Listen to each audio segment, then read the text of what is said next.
Hey, morning. Hey, everybody. Good morning.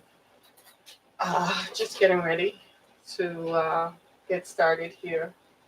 We're going to talk about Instagram this morning and Instagram changing its likes. Your show will go live in 5 seconds. Stuff. 4, 3, 2, 1.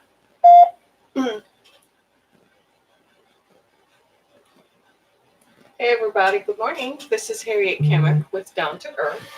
Thanking you so much for joining us on this snowy Tuesday morning.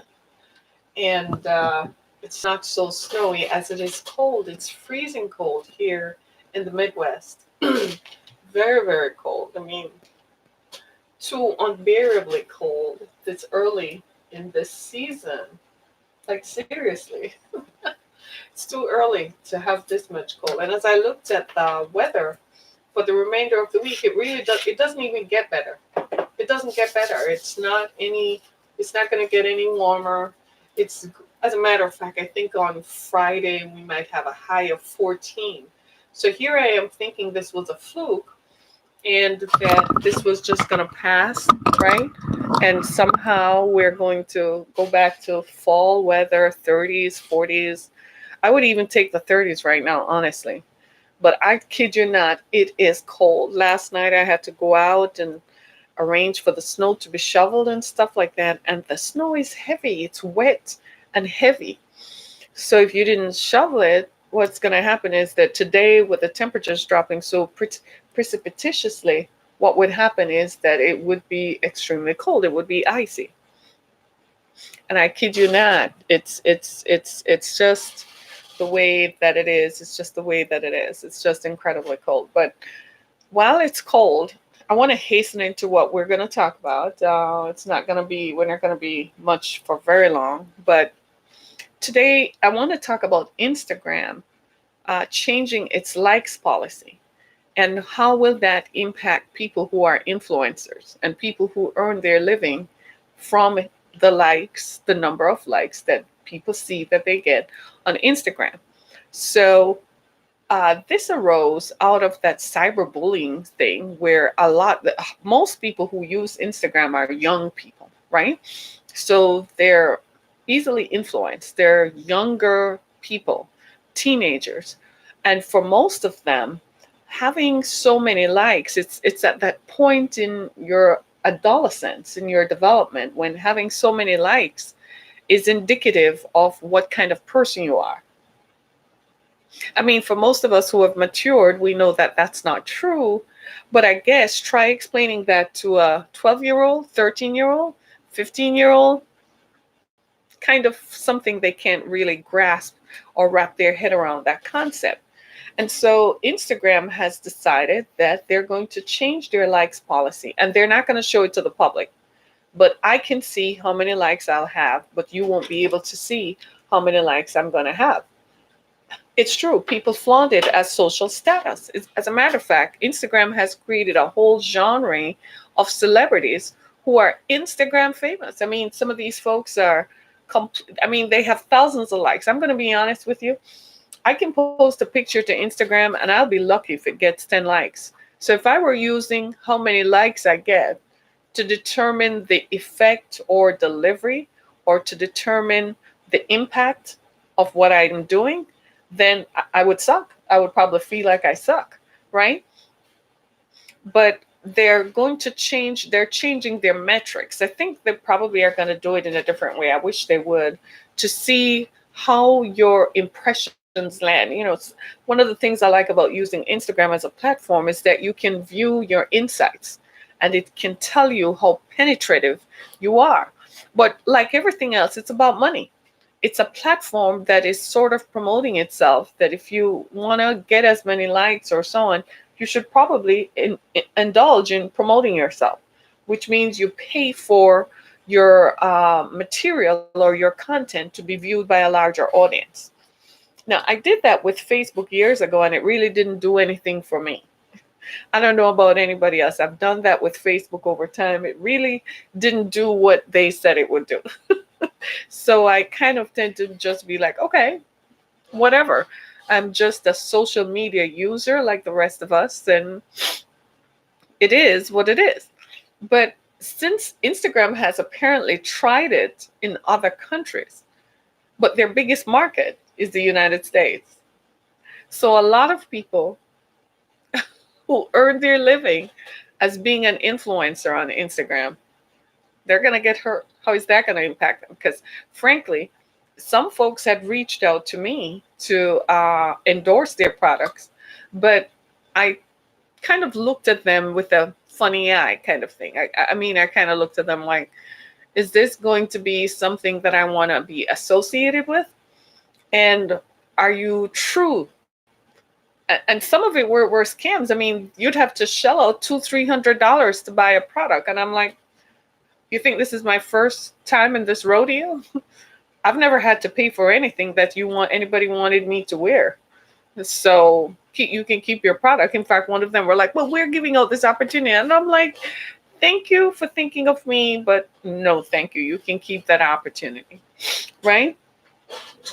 And I'm saying that because I really feel like we perhaps need to, maybe Instagram has a point. Maybe they do have a point that we need to figure out, especially for our young people, that we probably need to do a better job of preparing them by telling them that being Miss Congeniality or Mr. Congeniality and being popular is not the game changer that it is in life. In fact, I can tell you right now that a lot of the people who were popular in high school are, especially in your high school, they're ordinary folks today. So being popular while you're young is not what is going to determine your success later on. And I think that probably is where the disconnect has happened. A whole generation of young people grew up on Instagram, and they grew up just on tablets. They started out with Facebook, then the parents were on Facebook, so they had to find a platform where we couldn't see readily what they were doing. Here comes Instagram. They loved it, right? Then now they're also on Snapchat. Anybody knows what Snapchat is? You have a profile on Snapchat, you should go over to it. Right? So when you look at it, you have to ask yourself the question, what is it that these social media platforms do? What kind of engagement metrics goes into them? And how effective are they? Are they helping people, or are they making it worse for people? And certainly what we have seen is that the experience has been that a lot of young people felt like they were bullied because they also felt badly that they didn't get a lot of likes, and they felt like they were bullied. And people have used social media to bully you. In fact, I talked about this earlier where a gentleman I ran into, a member of the public, told me that he engaged in sports racing, just for fun. So it's not competitive. So they're not racing to win a prize. And they've been doing it for some time. He said for many years now.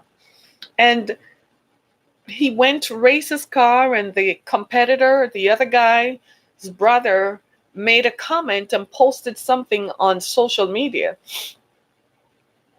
to which other people responded negatively.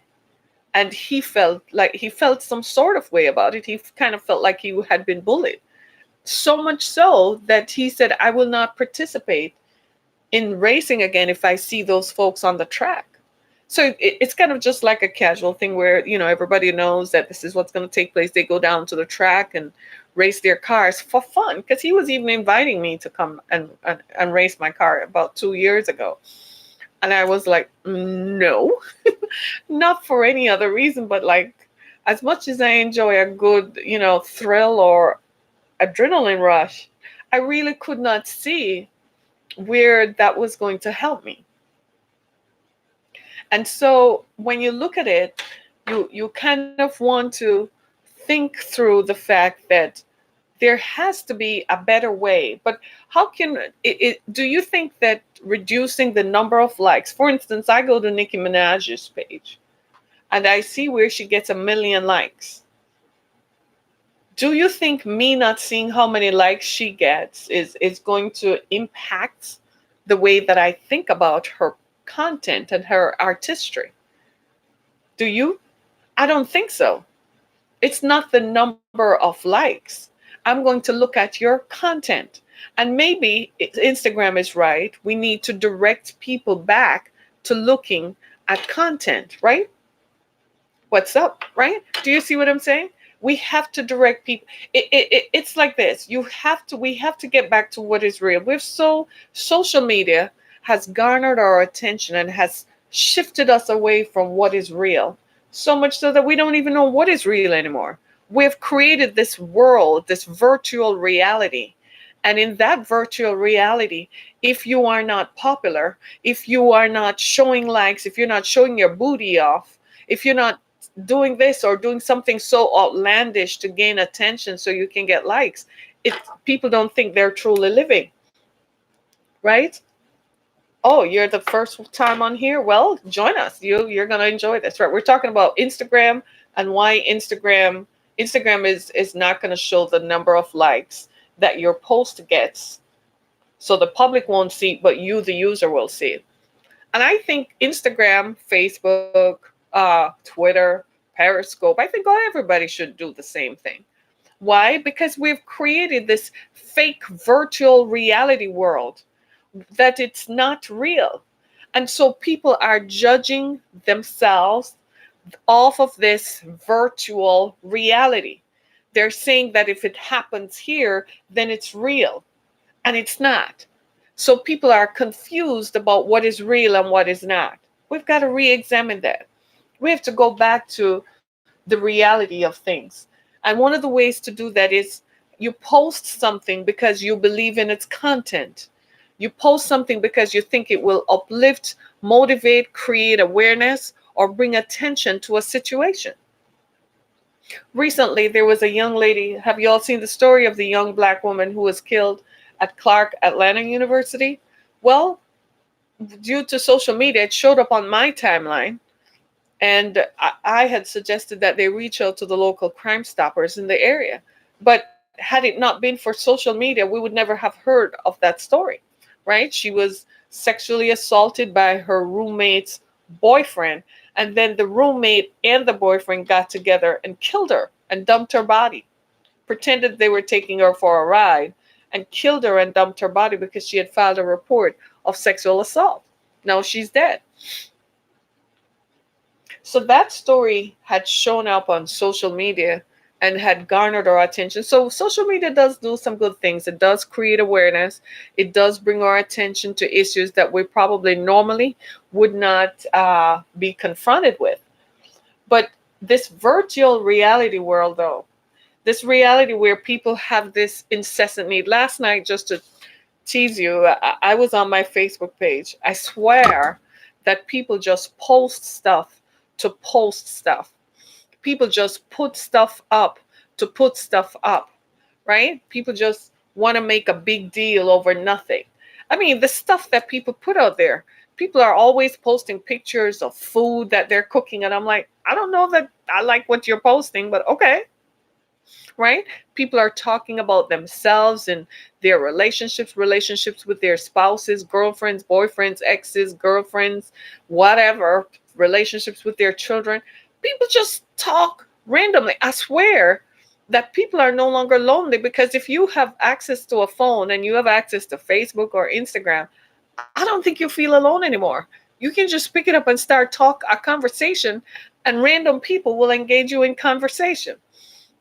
Facebook is the best dating app, I'm told, right? You want to get a date, post some pictures and see how many direct messages you will get, and you're all laughing. Same goes for Twitter and Instagram. Just post some pictures and see how many people are going to land in your direct messages and tell you they want to come over. I was reading a story. Our show tomorrow is going to focus on a young lady who was killed because she went on a dating app, right? And she texted the killer from her Facebook page to say, "Are you a serial killer?" What I'm saying is we have landed on this virtual page, this virtual reality, and we have allowed that to determine our lives. We have allowed that virtual reality to determine what is our true lives. I've seen people grow really famous through Instagram, get hundreds of thousands of likes, right? They have millions and millions of followers and thousands and hundreds of thousands of likes. I don't know what's going to happen to them. Nicki Minaj issued a statement saying that as an artist, they won't know the impact of their trade unless they see likes. But my thing is, you will see it. Is it important that other people see how many likes you get? Because that's the key. See, that's the key right there. The key is not that you, the creator, sees how many likes you get. The key in your mind is how many people, is that people will see how many likes you get. And that's the problem right there. That is the issue, right? So we have to move away from that, because the platforms were not created. Social media was created to socialize, to engage with people whom you might have similar interests with, but who do not necessarily live in your zip code, or who do not necessarily live in your city, your town, or even your country. So it was created to bring the world together, sort of made the world a smaller place. But it definitely was not created for us to use social media as the background for what we really are. I think a lot of people have created this virtual reality of themselves and are existing by it and think that that is what is real. And when it does not conform or line up with what they think, that's when they go crazy and go nuts. I was reading a story recently, and it occurred to me that the creator was really hanking on and harking for likes. There's one young woman I follow on Instagram. She's a great artist. No matter what she posts, because she's not posting naked pictures, I guess, or pictures that include the F word or the S word or the C word or any kind of G word, for want of anything, she does not get enough likes. And if you listen to her music, it's good. There's nothing wrong with her music. She can't get 20 likes. And I was like, baby, just hang in there. But somebody else come up with something else. People are posting pictures of themselves vaping, posting pictures of themselves smoking spliff and smoking weed and all kinds of stuff, imbibing all kind of stuff, hanging out and so on. And they get a lot of attention. They get a lot of impressions and a lot of attention. So what do you think that is doing to others? People are thinking, well, if I want to be liked more, I'm going to have to do more. I'm going to have to go out more and do more, post different pictures, make sure I'm more visible. That's not the answer. Do you see what I'm saying? That's not the answer. So we have created this virtual reality that is not defined by reality. Reality is different from virtual reality. If I were to go by social media, I would have given up a long time ago. And yet, they still use metrics from social media to determine your impact. So I don't know how it's all going to work out, because they still use the metrics to determine how noteworthy you are and how likely you are to attract a following. I went somewhere recently to speak, and they were talking about that. They were saying she has quite a huge following. I would have never, to be honest with you, I was shocked that they would even bring that up. I would have never thought that that would have factored into the fact that you invited me to speak. The fact that I have a following on social media is what made you think. Do you see what I'm saying? You see how the virtual reality has now come into the reality? The reality is we have a problem. The reality is this has destroyed and it has affected people's lives. For instance, so many, remember when children were really hurting themselves recently, until we all became aware of it, right? And they were going on YouTube and creating these goodbye pack kind of things where they were telling why they were about to hurt themselves. And when you think about it, do you know how many young people are impacted by that? They then go and look it up. How do I kill myself? Then they found somebody who did it on YouTube. And they said, okay, I'm going to use that method to do it, and I'm going to do it this way, and so on. Crazy stuff. Just really freaky stuff. Like a virtual reality has now attached itself to our reality. It's actually pushing reality out the way, and now we're accepting the virtual reality as being real.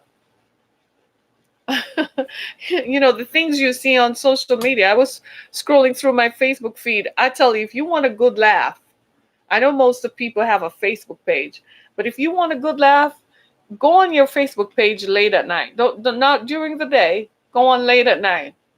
It's unbelievable what people will say. It's I had a good laugh for a good solid 45 minutes last night, taking screenshots of some of the stuff people on my Facebook page were talking about. It's mind blowing. It's totally mind blowing. And of course, part of the reason too, and if you've used social media, one of you're hearing this talk about algorithms a lot, and most of us are like, isn't algorithm something to do with math? That's how we're looking at it, right? Algorithm has something to do with math. Yeah, it does. Well, what they're doing is they're using what they refer to as algorithm to determine the metrics, right? So they take who interacts with you. If you notice, the people whom you text and phone frequently are people whose posts you see on Facebook frequently. Have you guys noticed that? Yeah. So what they're doing is they're using the algorithm to say these are the people whose posts you will want to see. Where for you and I, we're like, but I want to see everybody else's posts. I just don't want to. I just talk to you.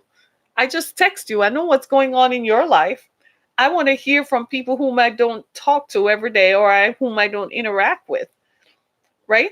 So what they're doing is they're narrowing it down, because if you think about it, it's still all digital. And have you ever wondered what the servers at Facebook and Instagram are like? Have you ever wondered how big those are? Where do they get the money to invest in that? Have you ever wondered about that? Because just think of all the posts that are coming through. We call them posts or statuses.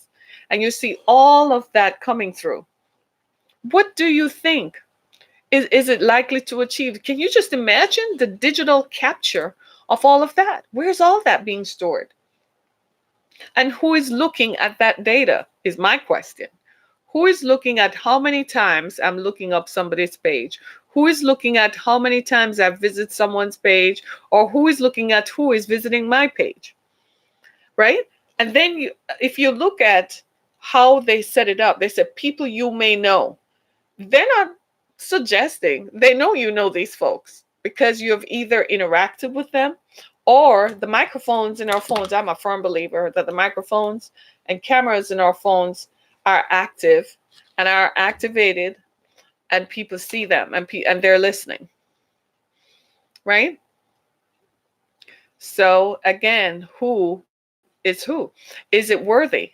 And you have to ask yourself, so if you have a child, a teenager, an adolescent in your home, ask them, how much does social media mean to them? For some children, it's life.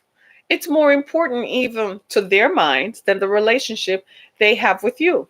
And as a matter of fact, social media, that virtual reality, has now become our reality, because when you apply for jobs, they're going to your Facebook page to see who you interact with and what you talk about, to see if you're a danger to them, you're a danger to yourself or to society.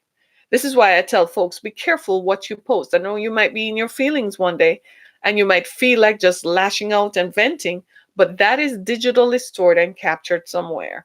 And an employer who is just looking for stuff is just going to type your name into a search engine and see what you're posting. No, you're not the only one watching. There are like about 30 other people with you. I guess you can't see them, right? But there are like about 30 other people with you, or so, right? Right? But do you see what I mean? So we've got to get back to this place where we start to figure out, how do we really, really treat social media? Is it worth it? I mean, is it really worth it? Yeah, it is because it helps to launch your brand. And in the world we live in today is one that is digitally captured. I might not agree with the virtual reality. I don't have to agree with it, but it is what it is. It's kind of one of those things that your individual belief has nothing to do with it, whether it exists or not. That's what it is. Some people will tell you, I don't do Facebook. And this is you and I looking at them like, you're not part of this world, are you? I know somebody who refuses to do Facebook. Like she just simply refuses. She's like, I'm never. And I'm like, but you're on your laptop all the time. But you're busy searching people in Google. But you're not on Facebook. What gives? She's like, I'm just not going to share it. I said, you don't have to. Just put up pictures of your grandchildren for the world to see. And so that family members in other parts of the country can see what the grandchildren are looking like as they grow. Right? Facebook has become a common way for people to connect around the world. Think about it. People in other countries are able to see how their family members are doing and pictures of their loved ones. Right here in the United States, people can see what their children and grandchildren look like who live far away. And of course, Facebook has this video chat feature and this messaging feature, and you can make a call from your Facebook page if you're connected to Wi Fi. That is also terrific and mind blowing. So there are various ways that you can connect today. And is it all good? It has its good and it has its bad. I think when it first started, people might have been overwhelmed and got carried away. Some people will tell you that you're only effective. There's one woman I know who has a Facebook page worth over maybe 800,000 members. But on Instagram, if she posts something to Instagram, God help her if she gets one like. But she puts something on Facebook and she gets more likes. And it's a good thing she doesn't let it bother her. She just keeps it moving. Because if she were to really sit there and think that she's an Instagram influencer, man, she wouldn't get anywhere. But over here on Facebook, she has over 800,000 members, but can't get a soul on Instagram, right? And that is where they had to start because Instagram was what? The most effective tool for the younger audience to use to communicate and to value themselves. People were looking at how many likes they got as a part of their self-value. It's not that they were inflating their value, they were just saying I'm a really valuable person because 15,000 people clicked like on my picture. Me, I barely take a picture. Some days I don't remember to take a picture. So Instagram fails me sometimes because I don't post frequently because I don't always take pictures of myself because I'm not so self-absorbed or self-involved. Some people record every minutiae of their day and post it to Instagram and Facebook. For me, it's entirely something else. And that, my friends, is how the cookie crumbled on this morning. I mean, people are kind of have taken it a way up, but I'm glad that Instagram has seen it and has decided to be responsible about it to the extent where they're going to say we're not going to let everybody else see how many likes you get. For people like me, it's not going to matter. I wasn't getting a lot of likes anyway because I wasn't posting content that their algorithms are designed to promote. They're looking for pictures that either show you in some adverse way or display some body part or that has something that they have some sort of thing. Me, I just say, hey, it's me, blah blah blah blah blah, and it's like 10 likes, the same people all the time. I kid you not. I've never posted anything on Instagram that has gotten 100 likes. And there was a time in my life when I used to follow this mantra, post frequently, post frequently. I still couldn't get any likes. Then I figured out that what they want is for me. Then they started sending me ads, promote this post. And because I didn't promote it, then I guess they just used their algorithm to reduce my effect, right? Similar thing happened with Facebook. As long as I was paying for that, oh man, I was getting engagement. But it never resulted in sales. So I'm like, then why am I paying for this? Right? So if you think about it, where's all this information going anyway? Is it just the people who know me? So let's say I'm 15, 16, and I go to school and there are like 300 people in my, group of people, or there are 1,500 students in the school. And out of that 1,500, 300 probably know of me. So I really want to be popular. So I'm going to now post stuff that others can see, right? It's crazy. So the virtual reality has transformed the reality. And now we believe that the virtual reality is real. And that, my friends, is how the cookie crumbled. We're now seeing that the virtual reality is what is real, as opposed to the reality of the situation. Unfortunately, it is what it is. I can't believe it myself. I think something is very wrong with us for saying that. But what do I know, right? What on earth do I know? But anyway, that's my take on it. That's just my take. I really think that Instagram is going to do something about it, and they are going to make sure that that reduces it, because it was too problematic for so many young people, and it's too problematic for others. Other people are sitting there saying, well, I don't get any likes. So what's the difference between what you post and what I post? Is there a specific kind of algorithm that they like this, they're predisposed to liking this as opposed to liking that? And most of us have become so socially aware and so trained that we even use hashtags.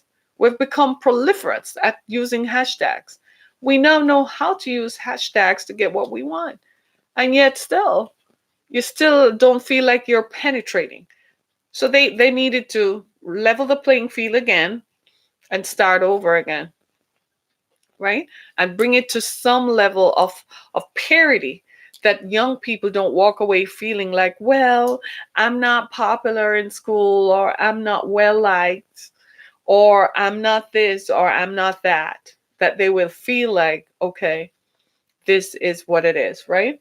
I want to thank you so much for tuning in this morning. Go to my homepage on Spotify or on Apple Podcasts or Google Podcasts, and continue to support us as we continue to bring you the issues that matter. I want to thank you so much. Have a great day, everybody. Be blessed.